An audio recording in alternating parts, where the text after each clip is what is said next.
Olá pessoal, aqui quem fala é Michele Camargo. Estamos começando mais uma aula de mecânica dos fluidos, fácil e descomplicada, desmistificando a mecânica dos fluidos.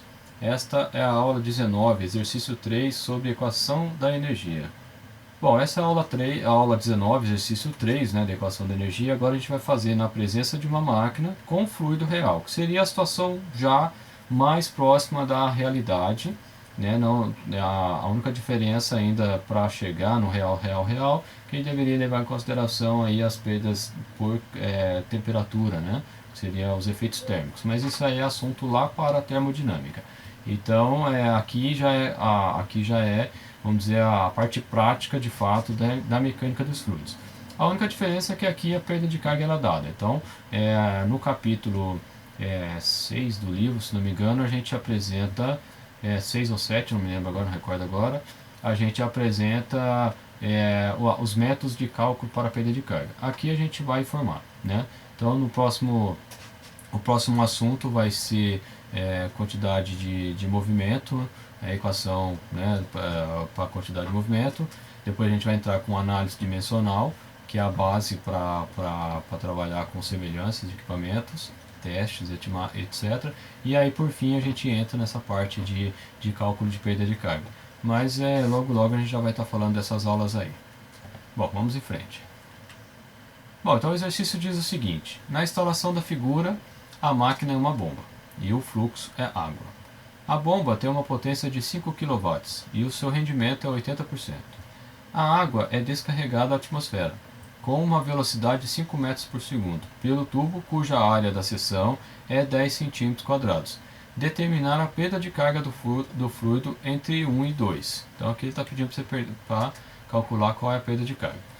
E os dados, então, no caso, da água, vou rodar a água, uma específica, 980 kg por metro cúbico e a aceleração da gravidade 9,8 metros por segundo. Bom, tá aí o esquema, eu tenho um reservatório de 5 metros de profundidade e na altura 2 ali eu estou liberando essa água com o jato livre, né? Bom, de novo, metodologia, vou ser bem rápido para não ficar chovendo molhado. Então, listar os tipos de problema, o assunto, listar todas as variáveis cujos valores são dados, listar o que se pede, montar o diagrama ou esquema do problema, listar as hipóteses, listar as formas que envolvem o problema, checar se as variáveis estão no mesmo sistema de unidades, e iniciar o cálculo. Para quem está acompanhando as aulas aí do começo, vai ver que é tudo igual, é a mesma tela, Ctrl+C, Ctrl+V aqui. E é isso que eu venho falando. Isso é uma metodologia, isso é um modo de trabalhar, né? Um modo de você executar as coisas. Se você de repente não gosta muito da forma, pelo menos tenta adaptar para uma coisa que você acha mais indicado para você. Mas esse é o caminho, né? É o caminho. Não quer dizer que você tem que fazer exatamente como eu falo que eu faço. Eu faço o que é mais fácil para mim, né? De repente não é o melhor para você, mas aí você que tem que ter discernimento para entender, para julgar isso, né? Bom, vamos lá. Então, qual é o tipo de problema? De novo, a gente está falando de mecânica dos fluidos, a gente está falando de cinemática dos fluidos, a gente está falando de vazão, a gente está falando da equação da energia, porque está falando lá de perda de carga, e seriam os assuntos principais aqui nesse momento. As variáveis que foram dadas: a área do tubo, 10 cm², massa específica, 980 kg por metro cúbico, o rendimento da bomba, o eta da bomba, 80%, potência de eixo, né, que ele está falando que a bomba tem 5 kW. Né, então ele está falando que a potência da bomba, quando fala em potência da bomba, é a potência do eixo da bomba. Né? Então, pelo esquema, o Z1 igual a 5 metros, o Z2 é aproximadamente zero. Esse exercício aqui está mais ou menos, assim, está muito, né, está meio esquisitinho, digamos assim. Né? Se a gente pensar igual está no desenho, que o plano horizontal é a parte de baixo, aí na hora que eu for pensar na seção 2, aonde é então a minha referência, né? Aonde é o ponto 2? É na parte de baixo? É na parte de cima? Normalmente a gente pega como referência o ponto central da tubulação, justamente pela questão do perfil de velocidades, né? Que no central é onde eu tenho a maior velocidade, então a gente pega como referência ali. Como aos 5 metros, perto do diâmetro da tubulação, 10 centímetros quadrados. Tem que fazer a conta para ver quanto que é de diâmetro, né? É relativamente pequeno, então a gente vai considerar aí que o plano horizontal de referência está no centro do tubo e não aí no chão, digamos assim, né, na parte da extremidade desse reservatório aí que está emendando aí com coisa. É só uma aproximação que nesse caso não vai trazer nenhum tipo de inconveniente. Bom, o que se pede é a somatória de perdas entre 1 e 2. Veja que agora eu usei uma notação diferente. Nos exercícios anteriores, até lá na teoria, quando a gente apresentou, eu usei o HP12. Isso é a nomenclatura que o Franco Brunetti usa no livro dele. Já essa nomenclatura somatória de perdas 1 a 2 é a nomenclatura que no livro do Fox McDonald ele coloca. Né? Então, dependendo do tipo de faculdade, da faculdade que você faz, lá na faculdade que eu fiz, o professor usava essa nomenclatura, essa terminologia.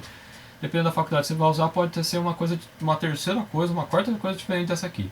É só para vocês se adequando. O que importa é você, não é se está o símbolo somatório, está escrito perda, se está HP1, 2, enfim. O que importa é você entender o conceito. Como você vai chamar, se vai chamar de João, José ou Maria, não importa. O que importa é você entender que as perdas são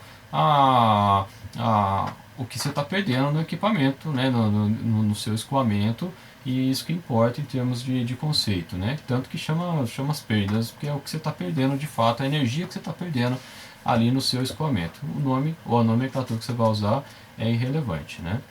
Bom, seguindo aqui então, montar o diagrama, nesse caso não é necessário, a gente só coloca o esqueminha ali, só para ir lembrando, olhando, né, para tirar alguma dúvida.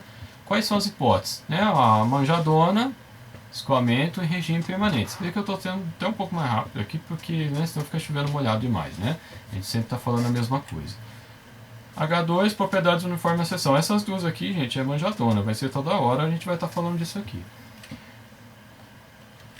Fluido incompressível, quer dizer que ρ1 é igual a ρ2 que é igual a ρ. Isso aqui de vez em quando a gente usa, de vez em quando não. Na maioria dos casos, na hidráulica, quando a gente está falando de líquidos, bombeamento, a gente vai estar usando fluido incompressível. Né? Então, na parte hidráulica de modo geral, a gente vai estar usando o fluido compressível. Mas, dependendo se estiver trabalhando com gás, a gente até fez exercícios já com isso, né, uns exemplos para trás, e aí não era incompressível. Mas, porque o escoamento compressivo ele é um pouquinho mais complexo, né? É melhor lidar com ele lá na termodinâmica. Embora no livro de mecânica dos fluidos também fala sobre isso, se você for checar ali, ó, é quase igual da termodinâmica. Reservatório de grandes dimensões, e daí, né? E eu com isso, né? O reservatório de grandes dimensões, o que ele traz? Ele traz que a velocidade lá em cima no reservatório é zero, a gente já falou isso no exercício anterior, e também que a pressão, nesse caso, além disso, que o regime é permanente. Né? Então, que os 5 metros aí, ele não vai sair de 5 metros. Uma outra consequência, no caso o reservatório ele é aberto, então a pressão atmosférica, neste caso em termos efetivos, é zero. Bom, listar as formas que envolvem o problema. Então é bem parecido com o exercício anterior, só vai mudar essa questão do lance da perda de carga. Então a vazão em massa que entra é igual a vazão em massa que sai, então é igual ρ1 V1 área 1 igual a ρ2 V2 área 2. Mas, pela hipótese 4, escoamento incompressível, o ρ1 é igual a ρ2, que é igual a ρ, eles se cancelam, né, numericamente, então fica V1 área 1 igual a V2 área 2, que é igual aqui. Não mudou nada do exercício anterior.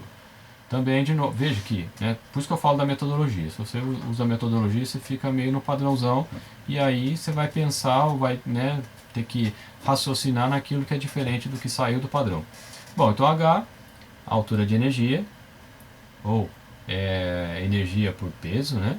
Porque a unidade é dada em metros, é P sobre gama, pressão sobre peso específico, mais V ao quadrado sobre 2G, mais E. Bom, tem a potência também, que é ρGHQ, essa potência hidráulica, e o rendimento, potência útil dividido pela potência disponível. A gente já comentou na última aula, ao invés de ficar usando N, que o Franco Brunetti gosta de usar, eu prefiro pensar potência útil pela potência disponível, porque dependendo do equipamento, a potência útil vai ser a hidráulica, e dependendo do equipamento, a potência útil vai ser o a potência de eixo. Então a gente tem que ficar esperto com isso. Então para cada caso a gente analisa quem é quem. Eu não gosto de fazer padrão nesse sentido. Eu gosto de pensar esse caso é esse. Senão você confunde, você morreu na praia por causa disso, né? Bom, seguindo. Checar se as unidades estão no mesmo sistema. Então a área do tubo 10 centímetros. Aqui é o mesmo número. Então vai dar lá 10 vezes 10 a menos 4 metros. Velocidade igual a 5 metros por segundo. Tá ok. Massa específica 980 kg por metro cúbico. Tá ok. Potência de eixo igual a 5 kW. 5 kW não é sistema internacional, é um múltiplo do sistema internacional, então você tem que usar o watt, então 5.000 watts, agora tá ok. E tá aí o esquemão do problema. Bom, cálculo da energia. Então H, lembrando que H é igual a P sobre gama mais V2 ao quadrado sobre 2G dividido por Z, né? Então se a gente tanto ficar falando, a gente acaba decorando. Seção 1, o que eu tenho? P1 igual a zero, reservatório aberto na pressão efetiva. Lembrando que pressão efetiva eu tenho como referência a pressão atmosférica. Então, se ela for maior, é pressão manométrica. Se ela for menor, é pressão ou depressão, que alguns livros usam, ou pressão de vácuo, que é o mais comum a gente usar. Não sei se alguns autores falam que não é certo, mas enfim, é o que todo mundo usa, falar que é vácuo. E aí eu tenho a escala absoluta também. Lembrando que quando é pressão absoluta, eu uso, no caso nosso aqui no português, a gente usa a pressão ABS, por exemplo, pressão 1, ABS, quer dizer que é a pressão absoluta. Lá no inglês, se você trabalha em empresa americana, você deve saber o que eu estou falando. Ele usa a expressão P, ou ele usa o A, ou ele usa o G. A de absolute e G de Gold. Gold do inglês é manômetro. Então a pressão manométrica, se você pegar um livro de origem inglesa, americana, ou um livro em inglês americano, ele vai ter essa nomenclatura, né? O A ou o G. O A de absoluto e o G de Gold lá do inglês manômetro. Então só para ficar esperto aí. Bom, voltamos aqui ao problema, né? V1 igual a zero. Por ser reservatório de grandes dimensões, ele, né, aquela questão que eu já expliquei, a altura praticamente não influencia, então com isso eu tenho o regime permanente e tenho a velocidade praticamente zero. Z1 igual a 5 lá do esquema. Então, de novo, H1 igual a 0 mais 5, então vai dar 5 metros. Pressão zero, velocidade zero, só sobra o Z. Na seção 2, pressão zero, que é jato livre. A gente discutiu isso no exercício anterior. O jato livre, se você pensar de novo, vou explicar de novo, porque ele é meio chatinho, eu demorei pra caramba para entender esse troço aí. Mas se você tem ali, você tem a saída do seu tubo aqui no meu dedo, né? E vamos imaginar que a ponta do meu dedo é uma quantidade de água. Então a água vem vindo no tubo, vamos imaginar que nesse instante você fecha a água. Aí o que vai acontecer? Chegou nesse ponto, você fechou a água. Você não tem mais nenhuma água saindo, é só a ponta do meu dedo que você está vendo aqui. O que vai acontecer? Você tem alguma pressão empurrando ele para frente? Não tem. Você tem pressão atmosférica aqui, você tem pressão atmosférica aqui, aqui. Ele só está em movimento, continua em movimento, tanto que ele vai caindo em queda livre, porque ele tinha velocidade. É a mesma coisa se fosse lá o exemplo lá do canhão lá da cinemática. Você atira o canhão e ele faz aquele movimento de parabólico, né? Aquele de parabólico. Parábola. Aí, eu tô me confundi todo aqui. Mas faz aquele movimento de parábola. Aí o que acontece? No caso aqui, ele sai reto e começa a cair porque ele está em queda livre, né? Então não é por causa da pressão que ele continua se movimentando, e sim porque ele tinha velocidade. Por isso que quando falamos em jato livre, isso implica em pressão zero. Bom, velocidade foi dado, 5 metros por segundo. Z, aproximadamente zero, a gente discutiu isso logo agora há pouco. Então, o H2 vai ser 0 mais 5 ao quadrado, dividido por 2, dividido por 9,8 mais 0. Então, o resultado disso é aproximadamente 1,3 metros. Então, essa é a minha energia no ponto 2. Bom, na sequência, eu tenho do esquema. Se eu sair de 1 para chegar a 2, H1 mais HB igual H2 mais as perdas. Então, quando eu começo a considerar que eu tenho perdas, então eu vou ter nesse trechinho a gente vai ver lá em perda de carga, lá no capítulo 8, ou 7, não me lembro agora. Na entrada do tubo ele tem uma perda de carga chamada localizada, porque é local. e também depois você vai ter a perda de carga distribuída ao longo da tubulação. E na saída também você tem uma perda de carga localizada. Então existe dois tipos de perda de carga que a gente vai estudar lá na frente, que é perda de carga localizada e perda de carga distribuída. Cada uma delas tem uma fórmula de calcular. Bom, enfim, eu tenho H1 mais HB, eu venho, essa energia ela vai se perdendo, né? Vou perdendo energia, perdendo. Cheguei na bomba, adquiro mais energia, então por isso mais HB. E vou perdendo energia e cheguei em 2, igual a H2. Como eu tenho essa somatória toda, então o que eu perdi no caminho, então eu vou ter o H1 mais o HB, vai ser igual a energia que eu tenho em 2, mais o que eu perdi no caminho, que é a somatória de perdas entre 1 e 2, ou o HP1,2 que a gente usou lá como nomenclatura numa aula anterior.